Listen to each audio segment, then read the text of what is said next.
Assalamualaikum warahmatullahi wabarakatuh. Kali ini Mimin akan membawakan sebuah kisah cerita Dewa Kegelapan. Keluarganya mengalami kemunduran di usia 8 tahun dan dia kembali menjadi Raja Dewa Kegelapan di usia 23 tahun. Oke, mari kita simak keseruan dalam cerita kisah Dewa Kegelapan ini. Prolog cerita. Keluarganya mengalami kemunduran pada usia 8 tahun, dan Raja kembali pada usia 23 tahun. Kekayaan tidak terkalahkan, dan kekuatan tidak terkalahkan. Aku mencintai istriku tanpa harus rendah hati, dan aku akan memanjakanmu selamanya. Bab 1. Tidak ada uang untuk perawatan medis bandara. Lebih dari selusin Rolls-Royce diparkir di samping jet pribadi, berbaris, dan puluhan pria berjas hitam berdiri di samping mobil. Pesawat telah mulai dan akan lepas landas. Rolls-Royce Phantom edisi terbatas melaju dengan mantap dan berhenti di gerbang keberangkatan, tepat di depan armada Rolls-Royce, persis seperti pemimpinnya. Pintu mobil terbuka dan seorang pemuda berusia 20-an keluar. Semua orang berdiri tegak dan berkata, "Halo Raja Naga." Pemuda bernama Raja Naga, bernama Ji Fei. Dia tidak berkata apa-apa dan menatap jet pribadi itu dengan dingin. Para pria berjas hitam tiba-tiba merasakan tenggorokannya tercekat, kancing kemejanya mengencang, dan seluruh tubuhnya berkeringat. Pemimpin pria berjas melangkah maju dan membungkuk, melaporkan, "Raja Naga, Nona Li Ruosi dalam masalah. Ayahnya, Li Boyang, menderita nekrosis ginjal uremik dan memerlukan transplantasi ginjal. Biaya pengobatannya 1 juta.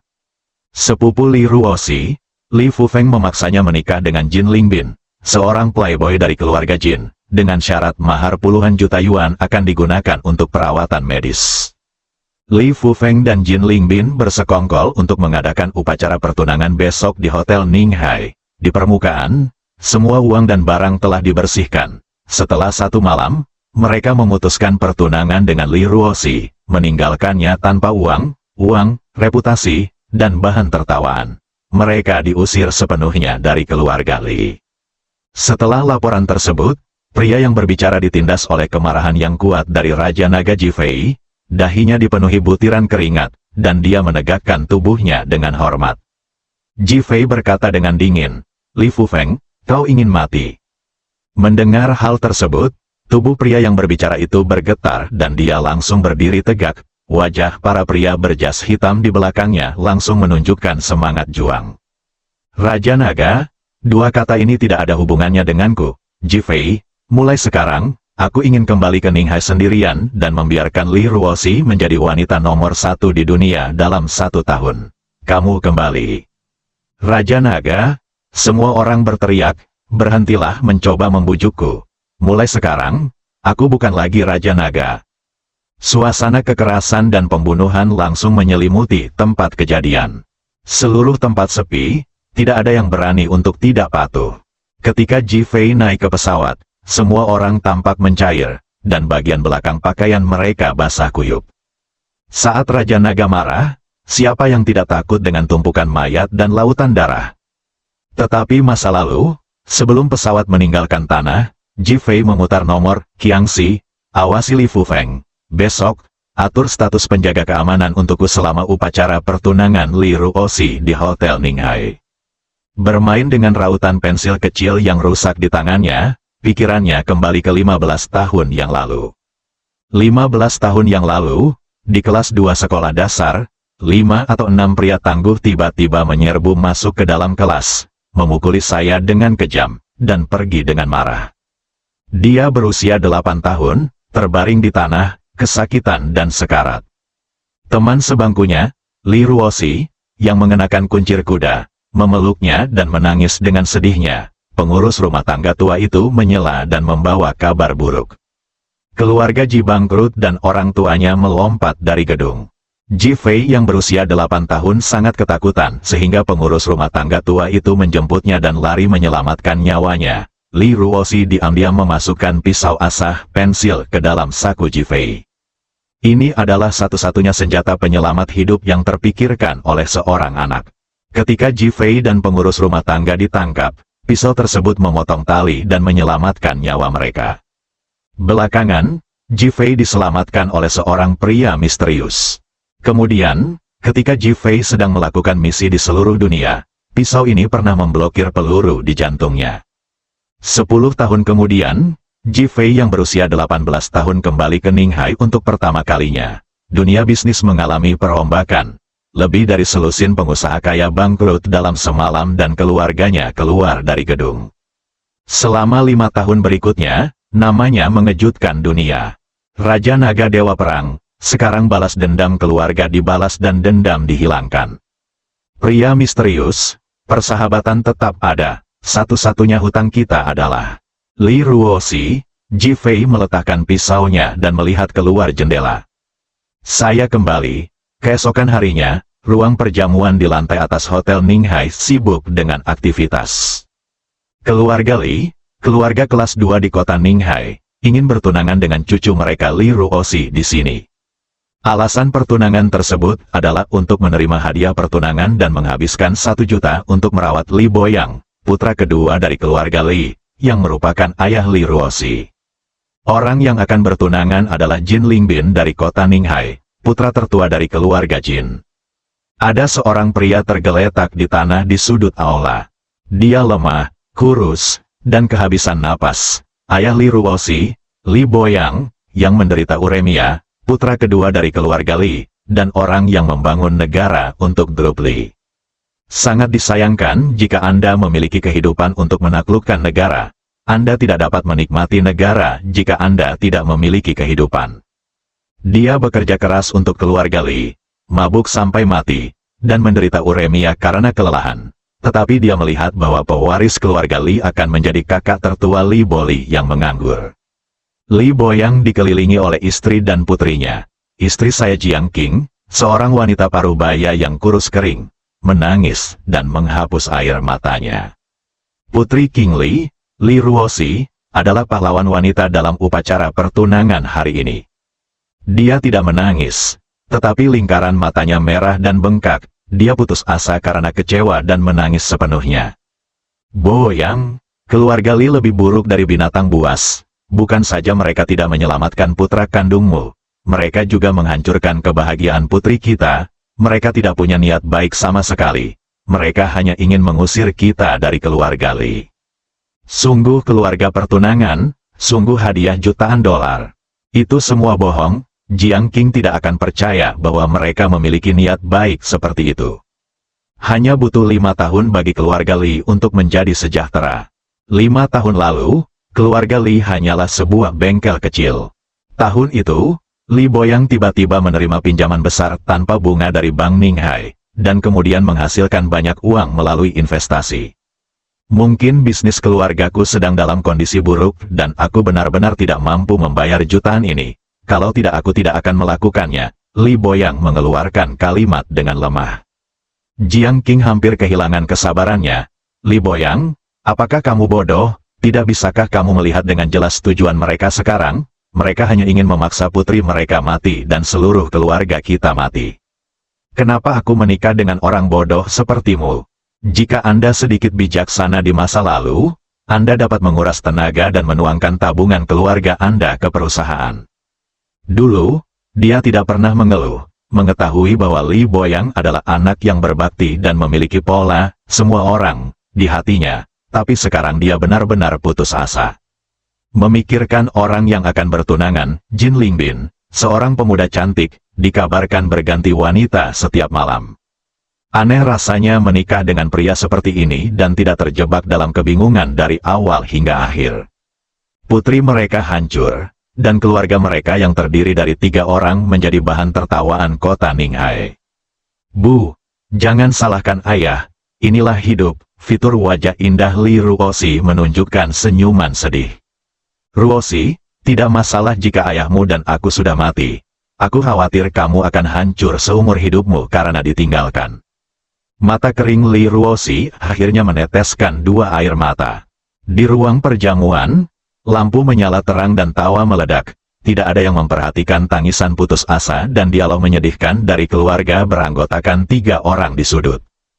Selamat, Tuan Fu Feng, mulai sekarang, Tuan Jin harus memanggilmu paman. Jika kamu naik ke keluarga Jin, keluarga Li akan mencapai level yang lebih tinggi di masa depan. Tuan Li, apakah kamu kehilangan beberapa liontin? Aku akan memeluk pangkuanmu sekarang. Semua orang berkumpul dan memuji seorang pria berusia 20-an di tengah. Pria ini mengenakan setelan jas dan sepatu kulit, dengan rambut berkilau dan senyuman di wajahnya. Dia adalah Li Fufeng, sepupu Li Ruoxi dan cucu tertua dari keluarga Li. Dia bertanggung jawab menjadi tuan rumah upacara pertunangan hari ini dan mengendalikan seluruh penonton. Terima kasih sudah datang. Setiap orang pasti bersenang-senang, makan dan minum dengan baik. Tuan Jin dan saya akan mengadakan jamuan makan untuk mengucapkan terima kasih suatu hari nanti. Tuan Muda Li sangat bangga, gaya seorang pemimpin. Pujian kembali terdengar. Li Fufeng menyapa semua orang dan berjalan menuju sudut. Dia tahu bahwa keluarga Li Ruoxi yang terdiri dari 3 orang ada di sini. Sebelum ada yang datang, suara tangisan terdengar. Li Fufeng mengerutkan kening. Mengapa kamu menangis? Menangis dalam duka? Sial, kamu menangis bahkan sebelum kamu mati. Semakin banyak dia berbicara, dia menjadi semakin marah. Dia tiba-tiba melangkah maju dan menendang ginjal pamannya yang sakit parah. Li Boyang, mengapa kamu tidak segera mati? Bibi Jiang Qing ingin melangkah maju untuk menghentikannya. Li Fufeng menjambak rambut bibinya Jiang Qing dan menamparkan wajahnya 2 kali. Apakah kamu mencari kematian? Biar ku beritahu, jika putrimu tidak bisa membuat Tuan Muda Jin bahagia hari ini, aku akan membuatnya terkenal. Lelucon nomor 1 di kota Ninghai. Li Fufeng, berhenti, Li Ruoxi berteriak dan melangkah maju. Bang, Li Fufeng menendang perut Li Ruoxi. Keluar, buat aku segera tersenyum dan keluar untuk menjamu para tamu. Mata Li Ruoxi kering karena air mata, dan tidak ada satupun air mata saat ini, dan teriakannya tidak terdengar. Menakutkan, aku akan pergi. Setelah mengatakan itu, dia tiba-tiba berjalan menuju jendela. Ambil beberapa langkah dan berhenti. Dia berbalik dan menatap orang tuanya. Ayah dan ibu, aku tidak kompeten. Kamu menjual organ tubuhku untuk merawat ayah. Ruoxi, Jiang Qing dan Li Boyang berteriak bersamaan. Putriku tidak berbakti. Setelah Li Ruoxi selesai berbicara, dia bergegas ke jendela, melompat keluar. Apa yang terlintas dalam pikirannya adalah wajah anak kecil yang lugu dan lucu itu. Itulah cinta sejati dalam hidupnya. Namun hanya ada akhirat, bab 2 menikah, membantu. Putriku melompat dari gedung. Jiang Qing bergegas ke jendela seperti orang gila, tapi sudah terlambat. Di samping pintu ruang perjamuan, Ji Fei, berpakaian seperti penjaga keamanan, mendengar panggilan minta tolong dan berlari dengan liar. Ada keributan di jamuan makan, dan seseorang hendak bangun. Suara Li Fufeng terdengar. Semuanya, lanjutkan, jangan merusak kesenangan, mati, lebih baik. Sedingin es, kejam, dia berjalan keluar dengan tidak tergesa-gesa. Adegan itu hening selama 3 detik, lalu seketika kembali normal, bahkan beberapa orang tertawa dengan suara pelan. Impian keluarga Li dan niat Sima Zhao diketahui semua orang di jalan. Ahli Boyang dengan putus asa berbalik di sudut, menjerit dan meratap kesakitan, sambil merangkak menuju pintu. Anjing, dari mana asal anjing ini? Haha. Para tamu saling mencemooh dan tertawa. Hotel Ninghai memiliki total 49 lantai, dibangun 5 tahun lalu dan baru selesai tahun ini. Upacara pertunangan berada di lantai paling atas dari lantai 49. Li Ruoxi jatuh dari lantai 49. Angin bertiup melewati telinganya, dan kematian sudah dekat. Dia tidak takut, sebaliknya dia merasa lega. Menikah dengan Jin Lingbin berarti menikah di Gua Setan. Jika harus memilih antara menikah dan mati, niscaya kematian akan lebih mudah. Li Ruoxi membuka tangannya dan melepaskannya secara alami. Dia akan dibebaskan. Pada saat ini, di tangga, Ji Fei meluncur menuruni pegangan seperti angin puyuh. Secepat kilat, hanya menyisakan bayangan. Bang bang bang, di pintu masuk hotel, sosok ini menghempaskan 7 atau 8 orang, berlari semakin cepat. Li Ruoxi yang jatuh sudah berada kurang dari 3 lantai di atas tanah. Dia menutup matanya rapat-rapat, membayangkan momen ketika daging dan darahnya berceceran. Ji Fei, bagaimanapun, meluncur ke sisi Li Ruoxi seperti bintang jatuh dan tiba-tiba melompat. Patah, kedua telapak tangan mengenai punggung Li Ruoxi. Tubuh yang jatuh dengan cepat tiba-tiba berbalik dan melayang ke samping. Li Ruoxi berteriak, ketika dia membuka matanya, Ji Fei sudah bergegas ke depan dan membuka tangannya untuk memeluknya. Pelukan putri standar. Tetapi setelah lolos dari kematian, Li Ruoxi tidak merasakan romansa apapun, melainkan merasa putus asa dan marah. Patah, dia bahkan tidak melihat sosok di depannya dengan jelas. Dan punggung tangannya adalah mulut yang tajam. Kenapa selamatkan aku? Biarkan aku mati. Raungan itu bergema di halaman hotel. Otot-otot di wajah Ji Fei bergetar. Jika dia adalah musuh, dia akan mati ratusan kali saat ini. Tapi dia, Li Ruoxi, dia memahami rasa sakitnya. Saya seorang penjaga keamanan dan harus menyelamatkan Anda. Suaranya setenang air. Ruoxi, Jiang Qing bergegas keluar, menangis seperti orang gila dan bergegas. Li Ruoxi memisahkan diri dari Ji Fei dan melompat ke tanah. Bu, maafkan aku. Patah, tiba-tiba terdengar suara tajam dari mulut kakek Li Guoqiang. Kepala keluarga Li dengan janggut dan rambut putih, memegang dua buah kenari Wenwan senilai beberapa juta di tangan kirinya udara yang megah. Dia kebetulan baru saja tiba. Dan ketika dia melihat Li Ruoxi jatuh dari gedung dan ditangkap oleh Ji Fei, kemarahannya pun pecah. Gadis tidak berbakti, beraninya kamu bunuh diri. Patah, dia menamparkan Li Ruoxi lagi. Itu benar-benar membuatku kesal. Setelah Li Guoqiang selesai berbicara, dia mengangkat tangannya lagi. Patah, tangan yang terangkat dipegang di telapak tangan Ji Fei. Ji Fei benar-benar tidak menyangka Li Guoqiang tiba-tiba mengambil tindakan sekarang. Itu kakekku, bagaimana cara memukul cucumu, sekarang? Tidak ada lagi perkelahian yang diperbolehkan. Siapa kamu? Mata Li Guoqiang selebar telur. Aku adalah penyelamat cucumu. Sedikit hidup, kenapa kamu butuh bantuan? Jalang, aku. Ayah, aku mohon, jangan dorong Ruoxi, penyakitku tidak bisa disembuhkan. Li Boyang berguling ke bawah gedung, berlumuran darah, merangkak mendekat, berbaring di tanah, kepalanya terus terbentur. Tanah. Pendarahan dari hidung dan mulut, sangat menyedihkan. Ayah, tolong biarkan keluarga kami yang terdiri dari 3 orang pergi. Kami tidak akan mengobati penyakit ini. Jiang Qing, menantu perempuan, berlutut di depan Li Guoqiang dan memohon. Mati, belum menikah, wajah Tuan Muda Jin telah dipukuli habis-habisan olehmu. Saya merasa beruntung telah menyelesaikan masalah Jin Lingbin terlebih dahulu.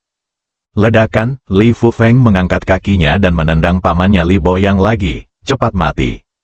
Ji Fei mengertakkan gigi dan berharap dia bisa menghancurkan orang-orang ini secara langsung. Tetapi dia menahan diri. Jika Anda tidak bisa menunjukkan kekuatan saat ini, maka keluarga Li Ruoxi pasti akan terkejut. Keluarga Li akan menjadi munafik, dan akan sulit mewujudkan keinginan Anda untuk menjaga Li Ruoxi. Mendengus, Li Guoqiang dengan paksa melepaskan tangannya dari tangan Ji Fei dan memandang Ji Fei, yang mengenakan seragam keamanan. Karena kamu mengorbankan hidupmu untuk menyelamatkan nyawa Li Ruoxi, maka aku akan membantumu. Ayah, kakek, Jiang Qing dan Li Ruoxi berteriak ketakutan pada saat yang sama, khawatir Ji Fei akan mendapat balasan. Bagaimanapun, dia baru saja menyelamatkan dirinya sendiri. Kakek Li Guoqiang memandang cucunya Li Ruoxi. Karena kamu tidak menginginkan pria baik seperti Tuan Jin, maka saya akan mencarikanmu pria yang lebih baik. Hati Li Ruoxi berdebar-debar, dia tahu itu sebuah ironi dan menunjukkan keputusasaan. Mata Li Fufeng berbinar dan dia mengerti maksud kakek. Anak muda, jika aku menikahkan Li Ruoxi denganmu, bagaimana kalau aku memberimu 1 juta sebagai biaya dari rumah ke rumah? Ji Fei tertegun dan menatap Li Guoqiang. Dia tidak menyangka akan ada hal seperti ini. Kejutan, dia kembali dan ingin membalas budi Li Ruoxi. Tetapi dia tidak pernah berpikir bahwa dia akan bisa menikahi Li Ruoxi.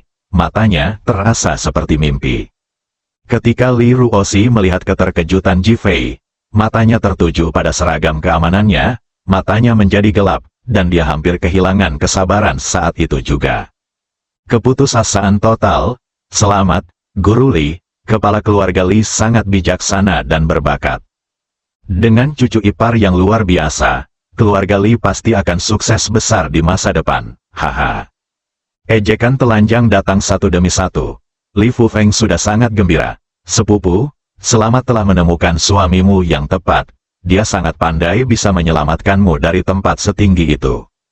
Sekilas, dia terlihat seperti pria berpikiran sederhana dengan anggota tubuh yang berkembang dengan baik. Kata luar biasa sengaja ditekankan dan penuh cemoohan. Li Ruoxi menatap kosong ke arah kakeknya Li Guoqiang dengan ekspresi pahit di wajahnya.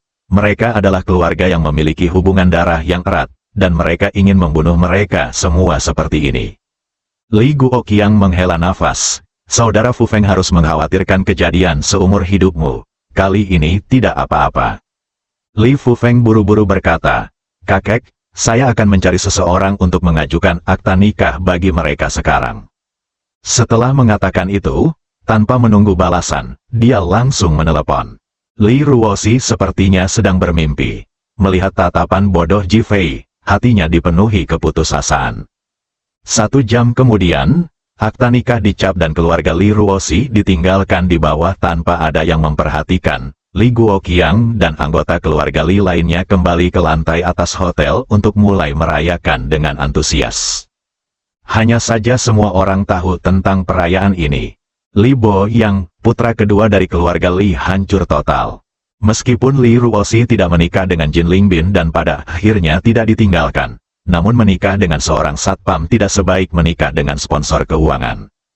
Li Ruoxi berdiri di sana dengan pandangan kosong, tanpa setetes pun air mata di matanya. Tidak ada kesedihan yang lebih besar daripada kematian hati seseorang. Dia lulus kuliah dan bekerja di perusahaan Li selama lebih dari setahun. Dengan kinerja yang luar biasa, saatnya menunjukkan ambisinya, namun ayahnya jatuh sakit. Sepupu Li Fufeng dan paman Li Boli mengambil kesempatan untuk merebut kekuasaan, mengusir ayah mereka keluar dari perusahaan, dan kemudian menolak membayar biaya perawatan medis.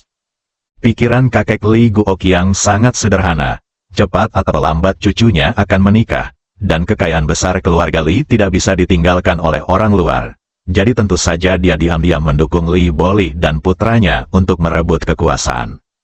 Meski Li Boyang sudah tidak mampu lagi bersaing, ia harus mengusirnya sepenuhnya dan berhenti memikirkannya. Sungguh sebuah mahakarya, realitas tidak bisa dilawan. Li Ruoxi sangat tidak berdaya. Dia paham bahwa mulai sekarang, berita kunjungan suaminya yang menjaga keamanan akan menyebar ke seluruh kota Ninghai dan menjadi lelucon setelah makan malam. Pikiranku menjadi kosong, dan tubuhku seperti berlubang. Jiang Qing menggendong suaminya yang hampir pingsan dan menangis. Ji Fei berdiri di dekatnya, memegang buku merah akta nikah di satu tangan dan cek 1 juta di tangan lainnya. Li Ruoxi memandang Ji Fei dengan wajah tanpa ekspresi. Dia menyelamatkannya, tapi dia adalah putri surga yang bangga, menikah dengan seorang penjaga keamanan. Hatiku ditusuk lagi dan sudah mati rasa. Li Ruoxi berkata dengan suara serak, aku tidak menyalahkanmu, terima kasih.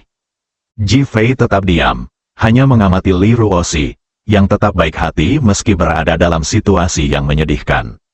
Mempertaruhkan nyawa untuk menyelamatkan ayahmu bukanlah sesuatu yang bisa dilakukan orang biasa. Obatkan penyakitnya dulu. Ji Fei menyerahkan cek itu kepada Li Ruoxi.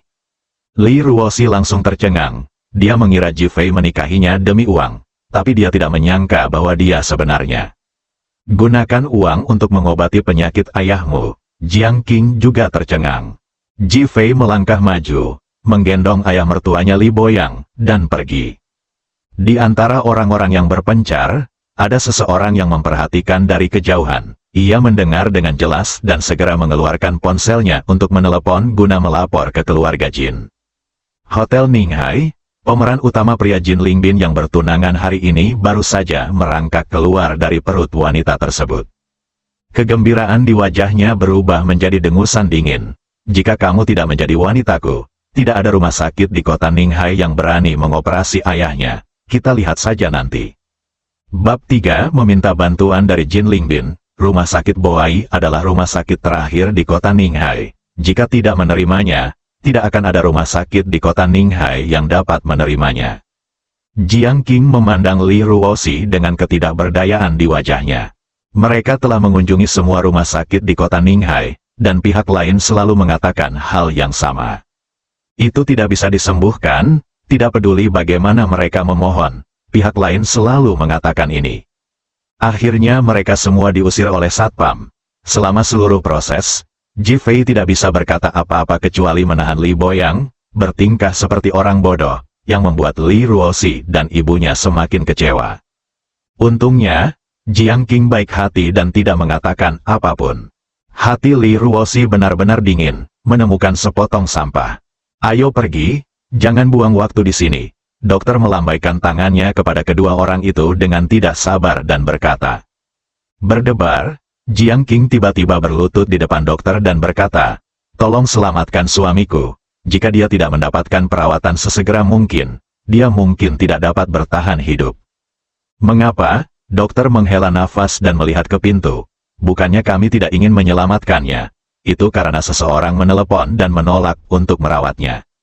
WHO, Li Ruoxi bertanya dengan nada mendesak. Apakah kamu tidak tahu apa yang kamu lakukan hari ini? Setelah dokter selesai berbicara, dia menundukkan kepalanya dan tidak berkata apa-apa. Li Ruoxi berdiri di sana dengan bodoh. Apakah itu Jin Lingbin? Jiang Qing menyelidikinya. Li Ruoxi mengedipkan matanya yang kering beberapa kali tanpa menitikkan air mata. Dia mengeluarkan ponselnya dan berkata, saya mohon bantuan Jin Lingbin. Ruoxi, kamu sudah. Jiang Qing melihat Ji Fei di tengah kalimat. Implikasinya, seorang wanita yang sudah menikah. Li Ruoxi memandang Ji Fei, yang tersenyum polos, yang membuat hatinya semakin tenggelam. Penting untuk menyelamatkan ayah. Ji Fei mendengar dengan jelas, membelakangi ibu dan putrinya, dan mengirim pesan teks. Rumah sakit Boai menggunakan tim medis terkuat untuk menyembuhkan ayah mertua saya, Li Boyang. Kemudian, dia memasukkan ponselnya ke dalam sakunya, dan ekspresinya kembali ke kesederhanaannya lagi. Li Ruoxi menelepon ponsel Jin Lingbin dan segera terhubung. Ruoxi, mengapa kamu ingat untuk meneleponku? Bukankah kamu merayakannya dengan suamimu? Ejekan, bercanda, Tuan Jin. Tolong biarkan kami hidup dan biarkan rumah sakit Pok Oi merawat ayahku. Biarkan kamu hidup, apakah kamu menyesal sekarang? Lalu di mana aku, Jin Lingbin, harus meletakkan wajahku? Tuan Jin, maafkan aku, bolehkah aku minta maaf saja? Apa yang akan terjadi? Jadilah wanitaku dan berikan aku pengalaman pertamamu. Wajah Li Ruoxi langsung menjadi pucat dan dia tanpa sadar menatap Ji Fei. Ji Fei masih tersenyum polos. Dia memegang telepon erat-erat di tangannya dan terdiam. Merasa terhina, engah, Li Boyang yang berada di pelukan Ji Fei terbatuk 2 kali dan mengeluarkan 2 suap darah. Li Ruoxi patah hati. Oke, aku berjanji padamu. Li Ruoxi memandang Ji Fei dan tiba-tiba merasa sangat yakin bahwa dia tidak akan pernah menjadi wanita Jin Lingbin bahkan jika dia meninggal. Itu hanya tindakan sementara untuk menyelamatkan ayahnya. Haha, Jin Lingbin tertawa gembira di ujung sana. Ruoxi, tunggu aku akan segera sampai. Li Ruoxi menutup telepon, tubuhnya masih tampak berlubang. Dia bersandar ke dinding dan melihat ke langit-langit, merasa sangat malu dan tidak berdaya. Dia bukan wanita biasa, dia juga bukan wanita centil. Bahkan jika dia tidak benar-benar ingin berkhianat, itu sudah merupakan pengkhianatan yang memalukan baginya. Tetapi tidak ada yang dapat Anda lakukan, Ruoxi. Bagaimana situasinya? Jiang Qing bertanya dengan tergesa-gesa. Li Ruoxi memaksakan senyum dan berkata, Tuan Muda Jin akan segera datang. Ji Fei sedikit mengernyit dan dengan cepat berkata, sebenarnya kamu tidak perlu menemukan Jin Lingbin. Ayah akan segera dirawat di sini. Tidak perlu menemukan Jin Lingbin, ayah. Li Ruoxi memikirkan tentang syarat yang dia setujui dengan Jin Lingbin. Sekalipun itu salah, api tetap menyala seketika. Cukup, kenapa kamu bilang itu tidak perlu? Bisakah kamu membiarkan dokter merawat ayah? Aku pergi ke 7 rumah sakit. Apakah kamu tidak tahu? Juga, Ini ayahku, bukan ayahmu. Tolong perhatikan apa yang kamu panggil aku. Ji Fei tersenyum. Ruoshi, diam, ini bukan sesuatu yang bisa kamu teriakkan. Setelah Li Ruoshi selesai berbicara, dia menutupi wajahnya dan berlari ke samping. Saya merasa bersalah dan merasa malu, tapi itu juga dipenuhi dengan banyak kemarahan. Ji Fei tidak berkata apa-apa lagi, dan Jiang Qing menggelengkan kepalanya, penuh kekecewaan. Seperempat jam kemudian, Jin Lingbin muncul di depan Li Ruoshi, mengenakan kemeja putih dan celana panjang krem. Ruoshi, jika kamu mengetahui situasinya lebih awal, mengapa pamanku harus menderita seperti ini? Matanya menyapu tubuh Li Ruoshi yang mempesona, dan jantungnya berdebar-debar. Istri lebih buruk dari selir, dan selir lebih buruk dari pencuri. Sekarang Li Ruoshi adalah wanita yang sudah menikah. Itu membuatnya merasa lebih menyenangkan daripada menjadi wanitanya sendiri. Dia memandang Ji Fei, yang sedang menggendong Li Boyang, dengan tatapan mengejek, dan bahkan rambut Ji Fei tampak bersinar hijau. Jiang Qing merasa bersalah pada Ji Fei, tapi dia tetap melangkah maju demi suaminya. Tuan Jin, terima kasih banyak. Bibi, kita semua adalah satu keluarga, tidak perlu bersikap sopan. Dia sengaja meninggikan suaranya dan menatap Ji Fei. Kapan dokter akan datang? Saya menelepon Dekan Zhang Bo sekarang. Saat Jin Lingbin mengeluarkan ponselnya, seorang pria bermartabat berusia 50-an, mengenakan jas putih, dan sekelompok dokter bergegas mendekat. Jin Lingbin segera melangkah maju, tersenyum dan mengulurkan tangannya. Din Zhang, saya baru saja akan menelepon Anda. Zhang Bo melihat Jin Lingbin dan buru-buru berjabat tangan dengan sopan. Tuan Jin, mengapa kamu ada di sini? Setelah mengatakan itu, dia berjalan menuju Li Boyang. Baru saja, dia menerima telepon dari saudara Qiang, menyuruhnya menggunakan dokter terkuat di rumah sakit Pok untuk menyembuhkan Li Boyang.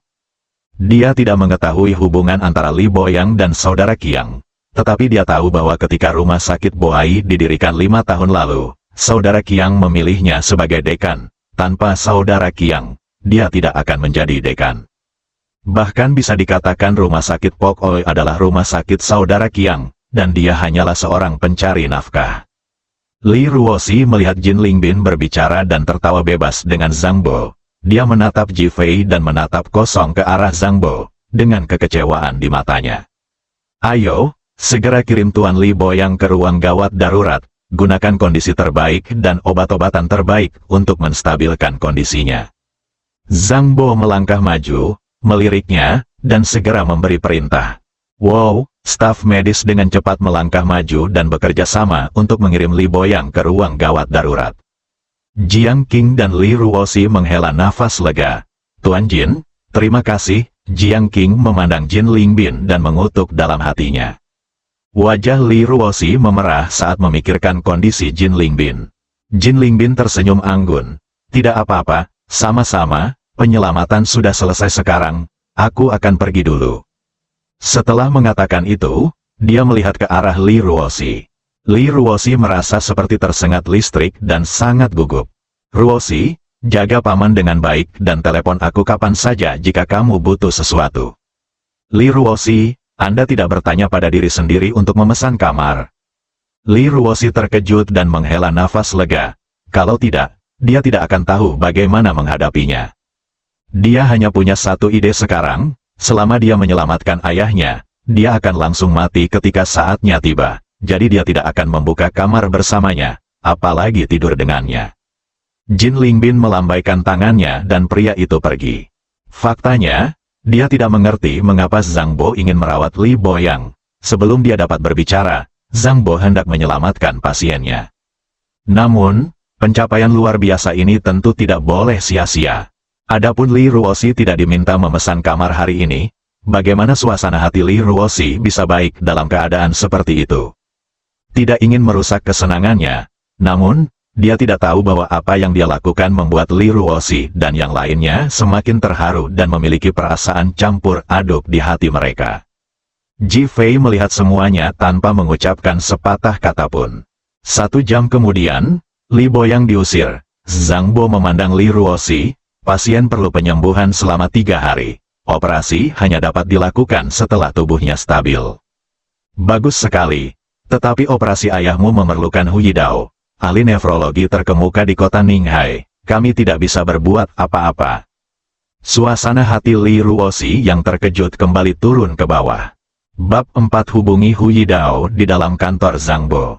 Zhang Bo memegang ponselnya dan berdiri dengan hormat di dekat jendela untuk menelepon. Meskipun orang lain tidak ada, seolah-olah dia ada.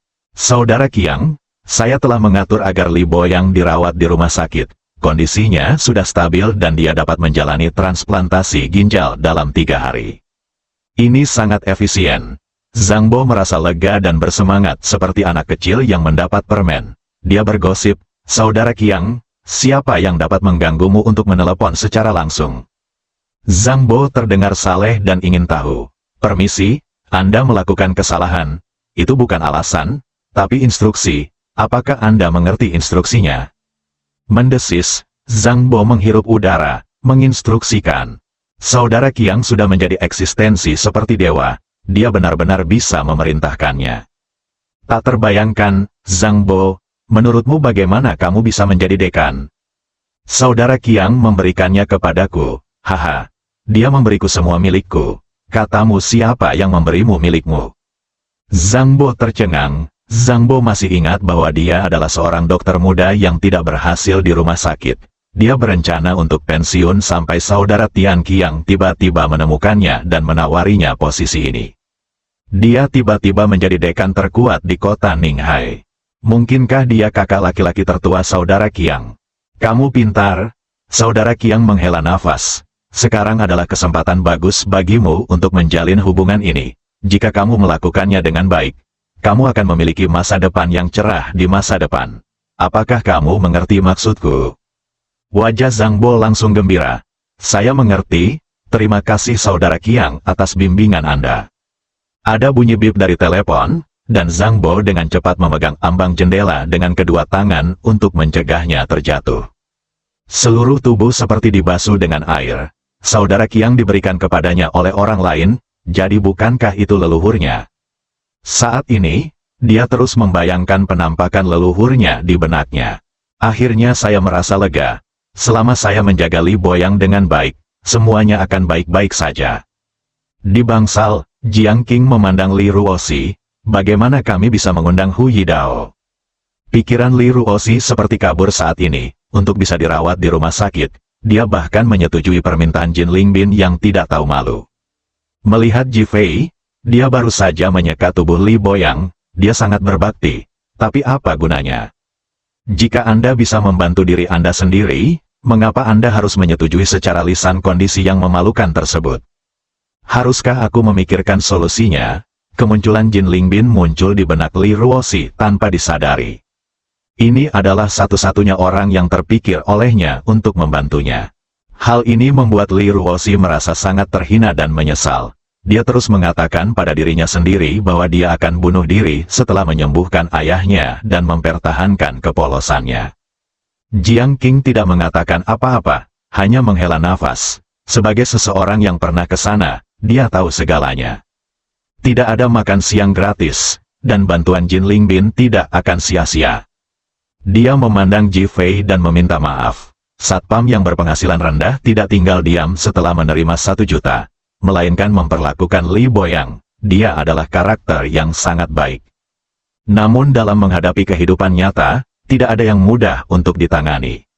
Tetapi dia tetap memutuskan mencari kesempatan untuk mengingatkan putrinya bahwa orang harus bersyukur dan tidak mengkhianati Ji Fei. Ji Fei menyelesaikan pekerjaannya dan memandang Li Ruoxi. Sebenarnya, fakta bahwa rumah sakit Boai memasukkan ayah ke rumah sakit tidak ada hubungannya dengan Jin Lingbin. Tenang, alam, ketika Li Ruoxi memikirkan janjinya, dia merasa seperti anak kucing yang ekornya diinjak, dan bulunya tiba-tiba meledak. Ini ayahku, tolong hargai dirimu sendiri dan jangan berteriak. Itu bukan peran Jin Lingbin, mungkinkah itu peranmu? Memikirkan keseluruhan prosesnya, Ji Fei tidak bisa berbuat apa-apa selain menggendong orang dan bertindak sebagai kuli. Sekarang dia mengatakan ini, dia hanya mencoba untuk mengambil pujian, yang membuatnya semakin kecewa. Ji Fei awalnya ingin mengatakan bahwa itu salahnya sendiri, tetapi pada akhirnya dia menelannya. Ini bukan saat yang tepat untuk terlalu memamerkan kekuatanmu. Dan nyatanya, aku bahkan tidak peduli. Saya akan menghubungi Anda tentang Hu Yidao. Sudah cukup, berhentilah bicara omong kosong. Apakah kamu menunggu untuk mendapatkan pujian di masa depan? Di mata Li Ruoxi, Ji Fei mengatakan ini dengan sengaja untuk mendapatkan pujian di masa depan. Ji Fei tersenyum dan tidak membantah. Aku akan membeli makanan. Setelah mengatakan itu, dia berbalik dan keluar. Ketika dia keluar, dia mengeluarkan ponselnya dan menemukan nomor telepon yang dia simpan 3 tahun lalu dan memutar nomor itu. Hanya ada satu dering, dan panggilan itu langsung tersambung, disusul dengan suara terkejut dari pihak lain. Dermawan saya, bukan?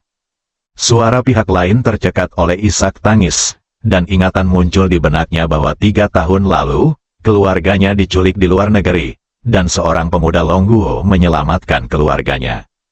Saya ingin bertanya tentang latar belakang orang lain dan mengungkapkan rasa terima kasih saya. Pihak lain mengabaikan saya dan bahkan menolak memberi saya kartu nama. Kemudian, dia melaporkan nama dan tempat asalnya dan mendengar bahwa dia berasal dari Ninghai, sehingga pihak lain menerima kartu namanya. Namun dalam 3 tahun terakhir, tidak ada kontak. Saya tidak menyangka akan mendapat telepon hari ini, dan ini merupakan kejutan. Hu Yidao, saya ingin Anda pergi ke rumah sakit Ninghai Boai untuk melakukan transplantasi ginjal pada Li Bo yang sekarang. Oke, aku akan buru-buru ke sana sekarang, patah. Ji Fei langsung menutup telepon tanpa mengucapkan sepatah kata pun. Hu Yidao memegang ponselnya dan sangat bersemangat untuk waktu yang lama. Dia menelepon istrinya untuk memberitahunya. 3 tahun kemudian, saya akhirnya mendapat kesempatan untuk bertemu dengan dermawan saya.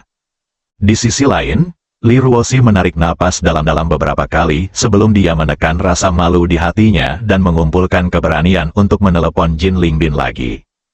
Panggilan itu segera tersambung. Setelah Jin Lingbin mendengarnya, dia langsung setuju dan segera bergegas ke rumah sakit. Dia sopan dan benar-benar pria sejati. Hal ini membuat Li Ruoxi mendengarkan suara bip di telepon, dan dia semakin membencinya. Ini adalah serigala berkulit manusia. Bajingan atau bukan, itu adalah lelucon yang mustahil. Aku semakin membenci Jin Lingbin yang munafik ini di hatiku. Di sisi lain, Jin Lingbin memprakarsai berbagai kontak untuk menghubungi Hu Yidao, namun banyak yang langsung ditolak. Akhirnya saya menemukan ayah saya, Jin Minglu, yang setuju untuk menghubungi saya, tetapi tidak menjaminnya.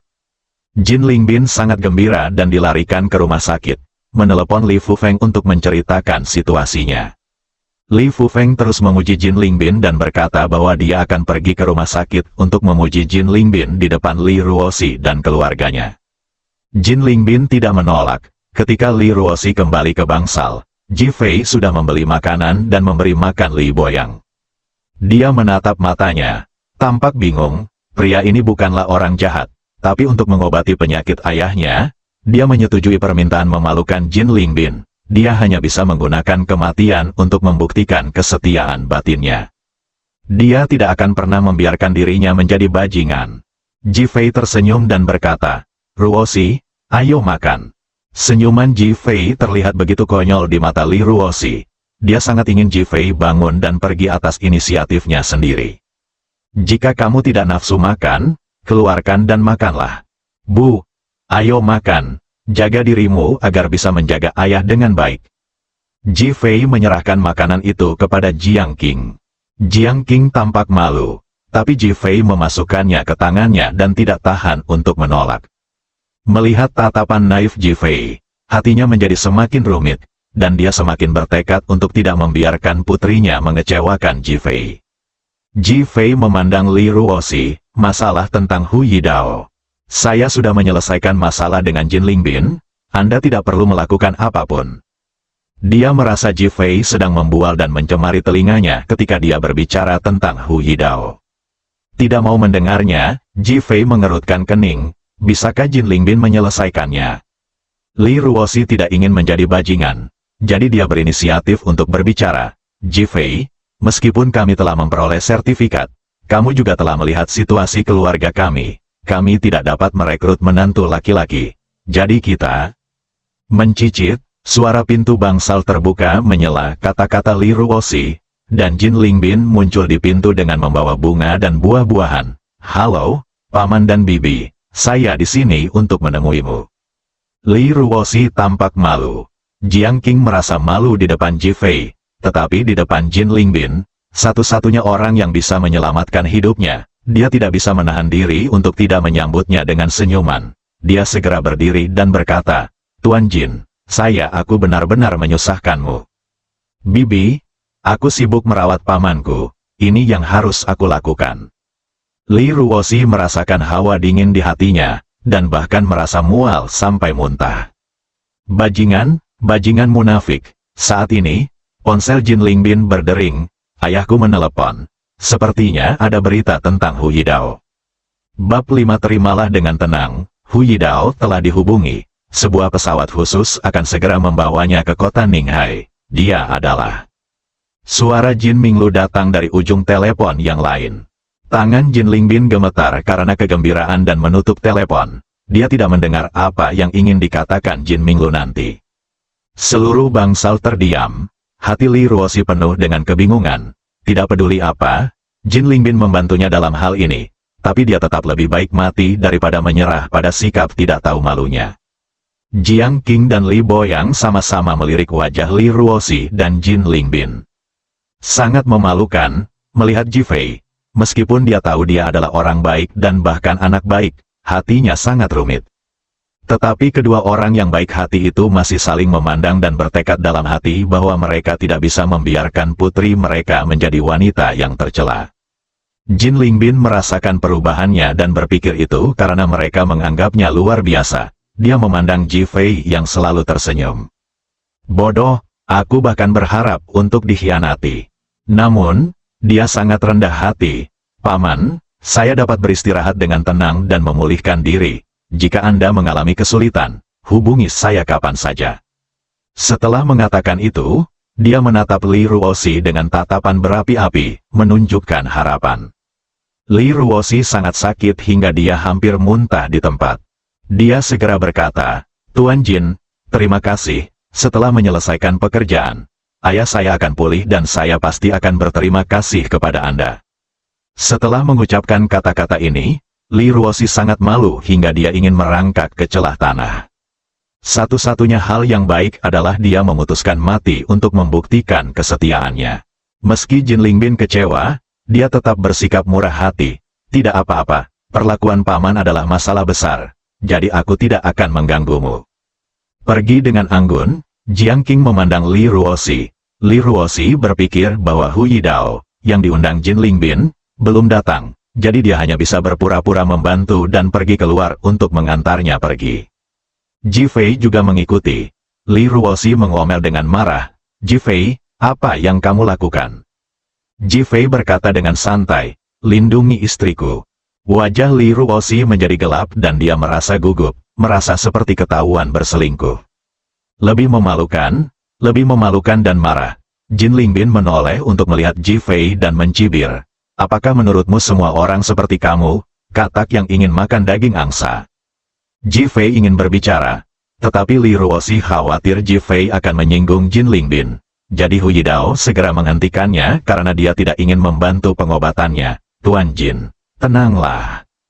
Jin Lingbin merasa sangat cantik ketika memikirkan istri Ji Fei berbicara mewakilinya.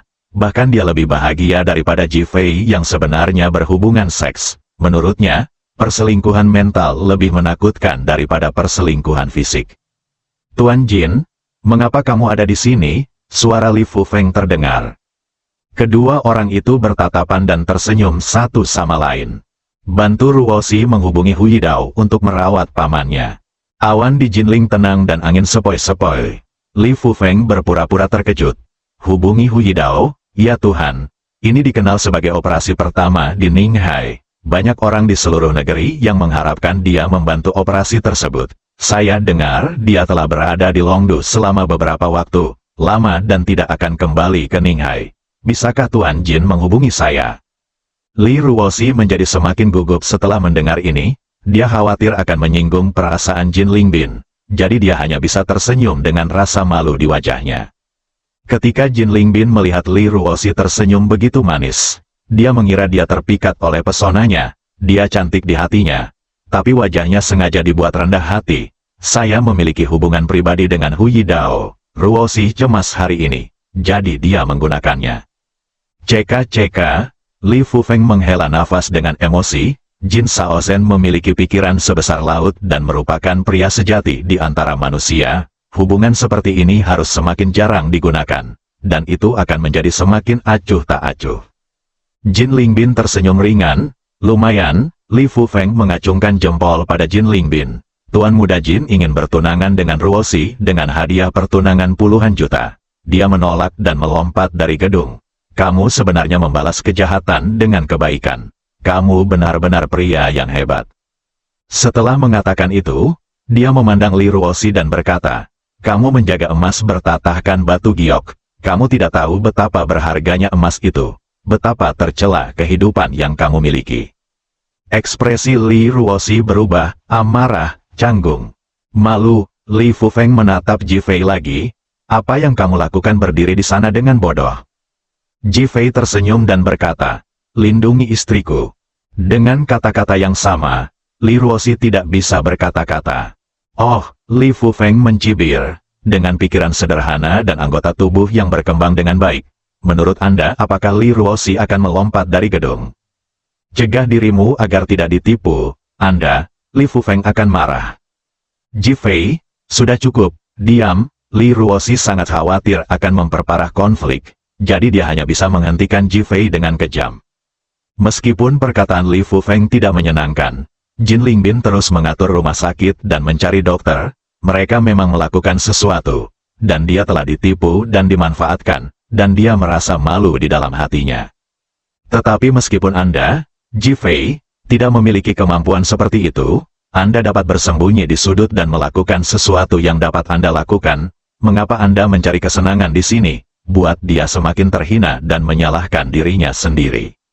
Mengenai persahabatan Jin Lingbin, dia sudah memikirkannya. Jika ayahnya disembuhkan, kemudian menceraikan Ji Fei, dan kemudian melompat dari gedung hingga kematiannya, semua orang akan layak menerima hutangnya. Satu-satunya hal yang dia sesali adalah 1 juta Ji Fei, yang tidak bisa dia bayar kembali. Bukan karena dia tidak ingin membayarnya kembali, tetapi dia tidak punya waktu untuk menghasilkan uang, dan Jin Lingbin tidak akan memberinya terlalu banyak kesempatan. Ji Fei tidak berkata apa-apa, dia tidak repot-repot mengungkap kebohongan Jin Lingbin. Selama Li Ruoxi tidak dalam bahaya, dia juga ingin melihat apa yang bisa dilakukan badut-badut ini terhadap badut mereka.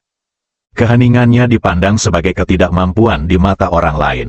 Lebih banyak penghinaan, lebih banyak penghinaan. Li Ruoxi sedikit kecewa, tidak ada tulang punggung jantan. Tiba-tiba terdengar suara angin kencang di luar jendela. Lalu terdengar teriakan petugas medis. Siapa yang punya koneksi besar hingga mencari helikopter untuk mengirim dokter ke sini? Semua orang tercengang. Li Ruoxi langsung berpikir bahwa Jin Minglu baru saja mengatakan bahwa Hu Yidao akan datang dengan pesawat pribadi.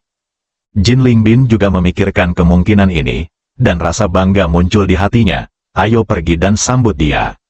Setelah mengatakan itu, dia memimpin dan berjalan menuju tangga. Ji Fei ingin pergi, tetapi dia takut Hu Yidao akan mengenalinya dan membocorkan rahasia, jadi dia pindah. Hu Yidao bergegas membawa seorang wanita yang masih menawan, diikuti oleh seorang gadis berusia 18 atau 19 tahun. Jin Lingbin mengira ayahnya yang menelepon untuk mengundangnya, jadi dia segera melangkah maju dan berkata, "Halo, Dr. Hu, saya Jin Lingbin, manajer umum Jin Group, dan Jin Minglu adalah ayah saya." Hu Yidao pada awalnya tidak mengenal Jin Lingbin, tetapi ketika dia mendengar nama Jin Minglu, dia menjabat tangannya dengan lembut dan bertanya, "Bagaimana kabar ayahmu?" Jin Lingbin sangat gembira. Itu memang penghargaan dari ayahnya. Dia segera mengangguk, "Bagus sekali." Li Ruoxi merasa lebih bersyukur. Hu Yidao mengangguk dan melihat sekeliling. Dia sedikit kecewa saat tidak melihat Ji Fei. Li Ruoxi melangkah maju dan berkata, "Dr. Hu, penyakit ayah saya merupakan masalah bagi Anda." Apakah ayahmu Li Boyang? Li Ruoxi mengangguk. Jangan khawatir tentang hal-hal kecil. Setelah Hu Yidao selesai berbicara, dia melihat ke arah istrinya Sumin. Sumin segera mengeluarkan tas arsip besar berisi uang tunai 100.000. Berpikir bahwa orang yang diminta Ji Fei untuk diselamatkan pasti ada hubungannya dengan Ji Fei, itu adalah kesempatan langka untuk membalas kebaikannya. Li Ruoxi tercengang, keluarga pasienlah yang memberikan amplop merah kepada dokter. Bagaimana bisa berubah menjadi dokter yang memberikan amplop merah kepada pasien? Dia memandang Jin Lingbin dengan mata bertanya-tanya. Jin Lingbin juga sempat difitnah. Sepertinya keluarganya tidak memiliki hubungan yang begitu dalam dengan Hu Yidao. Namun, melihat seluruh keluarga Hu Yidao datang, Ruoxi, ambillah, ini keinginan Dr. Hu. Li Ruoxi mengambil tas arsip itu, merasa bingung, tetapi dengan cepat memutuskan untuk tidak menerimanya dan menemukan cara untuk memberikannya kepada Jin Lingbin. Anda sudah memanfaatkan koneksi orang lain, jika Anda meminta uang lagi, sungguh tidak tahu malu. Meskipun dia membenci Jin Lingbin, Li Ruoxi tidak ingin menjadi makhluk yang dibenci orang lain. Ketika saya memikirkan Ji Fei, saya merasa lebih terhina ketika saya menemukan bahwa dia tidak ada di sana. Ketika saya melihat seseorang, dia bertingkah seperti orang bodoh atau bisu, atau dia menghindar. Hu Yidao tersenyum dan berkata, bolehkah saya menemui pasiennya? Itu bagus, Li Ruoxi memimpin. Ketika mereka datang ke bangsal, Jiang Qing dan Li Boyang semakin terkejut ketika mendengar bahwa Hu Yidao telah tiba dengan pesawat, dan mereka semakin mengagumi Jin Lingbin. Melihat antusiasme Hu Yidao, Sumin menjadi prihatin dan merasa keluarga Jin Ling berada di luar jangkauan. Jin Lingbin tidak mengetahui dengan jelas. Keluarga Jin tampaknya tidak memiliki hubungan yang begitu dekat dengan Hu Yidao, tetapi sekarang dia senang dengan hasilnya dan menerimanya dengan tenang. Dia tiba-tiba menyadari bahwa membantu Li Ruoxi akan selalu membawa kejutan yang tidak terduga. Li Fufeng mengacungkan jempol pada Jin Lingbin. Inilah tuan muda yang sebenarnya, tidak ada masalah dengan operasi saya. Kuncinya, bisakah Anda menemukan sumber ginjalnya? Suara Hu Yidao memecah kesunyian, bersambung.